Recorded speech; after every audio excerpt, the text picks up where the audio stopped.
안녕하세요. 이번 시간에는 B에 대해서 살펴보도록 하겠습니다. 수학 교과서는 84쪽, 85쪽입니다.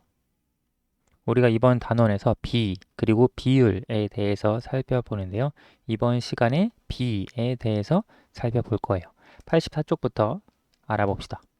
1번 레몬즙 1컵과 탄산수 2컵을 섞어 레몬 음료 1병을 만들었습니다. 음료를 만드는 데 필요한 레몬즙의 양과 탄산수량을 비교하는 방법을 알아봅시다. 자, 이 레몬 음료 1병을 만드는데 필요한 레몬즙의 양 여기 있고요. 또 탄산수의 양 두 가지를 비교하는 방법을 알아봅시다 되어 있어요. 우리 지난 시간에 비교할 때 나눗셈으로 두 수를 비교하는 방법이 있었고 뺄셈으로 비교하는 방법이 있었습니다. 그것을 잘 기억을 해 두시고요. 아래 봅시다. 음료를 만드는 데 필요한 레몬즙의 양을 노란색, 탄산수의 양을 파란색으로 색칠하고 표를 완성해 보세요. 자, 보면 레몬 음료 1병을 만들 때 레몬즙 1컵 필요합니다. 탄산수 2컵 필요합니다. 그렇죠? 지금 여기 음료 1병을 만들 때 레몬즙 하나, 탄산수 둘 이렇게 표시를 했어요. 그래서 레몬즙의 컵수는 하나, 탄산수의 컵수는 둘 이렇게 쓸 수 있죠. 자, 보면 음료 2병을 만들 때 레몬즙은 2컵이 필요합니다. 그렇죠? 노란색으로 표시를 하면 레몬즙 이렇게. 그리고 탄산수의 경우에는 4컵이 필요합니다. 파란색으로 표시를 하면 이렇게. 둘, 셋, 넷. 이해되죠? 음료 1병을 만들 때 이만큼 필요하니까 음료 2병을 만든다면 레몬즙의 양도 2배가 되어야 하고 또 탄산수의 양도 2배가 되어야 하니까 이렇게 각각 2배 해서 레몬즙은 2컵 필요하고 탄산수는 4컵 필요하다. 음료를 3병 만든다? 그러면 레몬즙은 3컵이 필요합니다. 레몬즙은 3컵. 그리고 탄산수의 양은 6컵. 둘, 하나, 둘, 셋, 넷, 다섯, 여섯 이렇게 색칠할 수 있습니다. 레몬즙의 컵수는 3컵, 탄산수의 컵수는 6컵 필요하다. 실제 레몬즙 1컵을 가지고 레몬 음료 1병을 만들 수 있으니까 레몬 음료 병의 수랑 필요한 레몬즙 컵의 수는 똑같습니다. 그리고 탄산수 컵의 수는 만들려고 하는 레몬 음료 병 수의 2배예요. 그렇죠? 여기 2컵이니까 1병 만들 수 있고요. 2병 만들려면 4컵이 필요하겠죠. 그런 식으로 우리가 이해할 수 있습니다. 자, 그 아래 볼게요. 음료를 만드는 데 필요한 레몬즙의 양과 탄산수의 양을 비교해 보세요. 자, 우리가 보면 이 두 수를 비교를 합니다. 1, 2, 2, 4, 3, 6 이렇게 있어요. 우리가 뺄셈으로도 비교할 수 있지만 지난 시간에 비교했던 것 중에 나눗셈으로 비교를 한다면 관계가 바뀌지 않았어요. 자, 어떤 식으로 쓸 수 있느냐? 탄산수의 양, 탄산수의 여기 탄산수량이라고 되어 있으니까요. 탄산수의 양은 레몬즙 양의 몇 배가 되죠?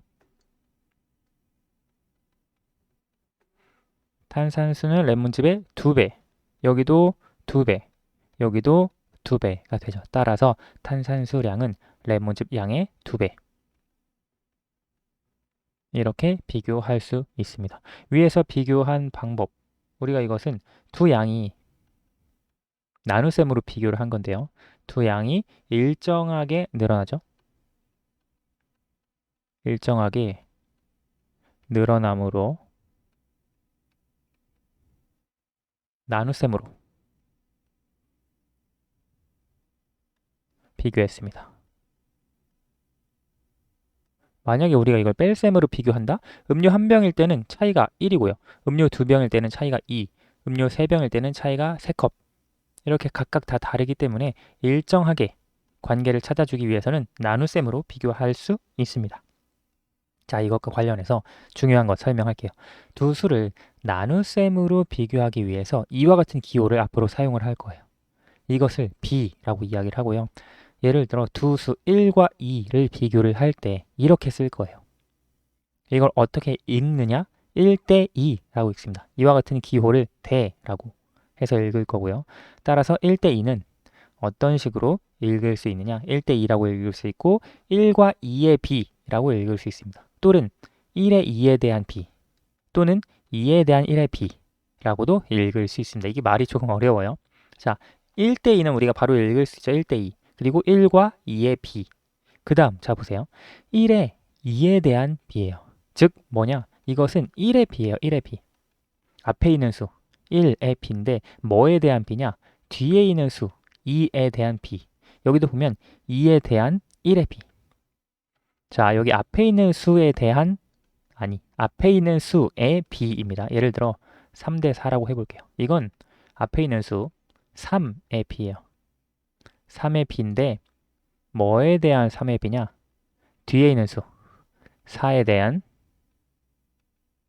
3의 b가 됩니다. 혹은 3의 b는 3의 b인데 3의 4에 대한 이 부분이 이렇게 들어가서 써줄 수 있습니다. 자, 이때 앞에 있는 수 이것이 비교하는 양이고요. 뒤에 있는 수 이것이 기준양입니다. 무엇에 대한 이것이 기준이 되는 양을 뒤에다가 써주는 거예요. 자, 하나 더 예를 들어 볼게요. 8대 11이라고 해봅시다. 이건 8의 b죠. 8의 b. 근데 뭐에 대한 8의 b냐? 11에 대한 8의 b입니다. 11에 대한 또는 이렇게도 쓸 수 있죠. 8의 b는 8의 b인데 8의 11에 대한 b다 라고 할 수 있고요. 또 8대 11 이것은 쉽죠. 또는 8과 11의 b라고도 우리가 할 수 있어요. 이때 이것이 비교하는 양, 이것이 기준양이 됩니다. 자, 문제를 통해서 조금 더 구체적으로 살펴볼게요. 도넛 2개와 꽈배기 3개가 있습니다. 도넛 수와 꽈배기 수를 비교해 봅시다. 도넛 수랑 꽈배기 수를 비교를 할 거예요. 꽈배기 수에 대한 이죠. 도넛 수의 비. 도넛 수의 비이기 때문에 도넛 수가 앞에 있는 것입니다. 도넛 수가 2죠. 그리고 꽈배기 수에 대한 이게 기준양이기 때문에 뒤쪽으로 3 갑니다. 이 b를 이렇게 쓸 수 있고요. 기준양과 비교하는 양은 각각 얼마인지 써보세요. 기준양은 뒤에 있는 수입니다. 기준양은 3이 되고요. 따라서 비교하는 양은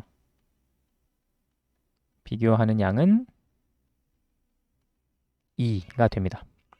자, 꽈배기 수에 대한 도넛 수의 비를 3대 2로도 나타낼 수 있나요? 자, 볼게요. 도넛 수의 비죠.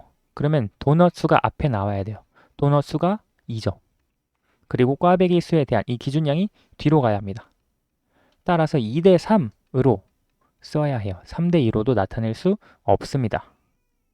나타낼 수 없다. 자, 왜 그런지 말로 설명을 해보면 꽈배기 수에 대한이기 때문에 꽈배기 수는 기준량입니다. 그리고 도넛 수가 비교하는 양이에요. 기준량은 우리가 앞에서 살펴본 이것에 대해서 뒤쪽으로 가야 하고요. 비교하는 양이 앞쪽으로 가야 합니다. 따라서 3대 2로는 나타낼 수 없다. 2대 3으로 나타내야 한다. 라고 설명할 수 있고요. 3번. 수빈이는 용돈으로 5,000원을 받았습니다. 그중 2,000원을 저축하고 남은 금액은 모두 사용했습니다. 자, 뭘 비교를 할 거냐? 용돈, 저축한 금액, 사용한 금액을 비교해 봅시다. 자, 일단은 용돈은 얼마죠? 용돈은 5,000원이에요. 5,000원. 그리고 저축한 금액은 2,000원입니다. 그리고 사용한 금액은 나오지 않았지만 남은 금액은 모두 사용했으니까 2,000원을 저축했을 때 5,000원 중에서 남은 금액은 3,000원이죠. 따라서 사용한 금액은 3,000원이 됩니다. 자, 세 가지 값을 모두 다 알았으니까 여기서 비교하는 것을 살펴보도록 할게요. 이 세 가지는 영상을 잠깐 멈추고 여러분 스스로 풀어봅시다.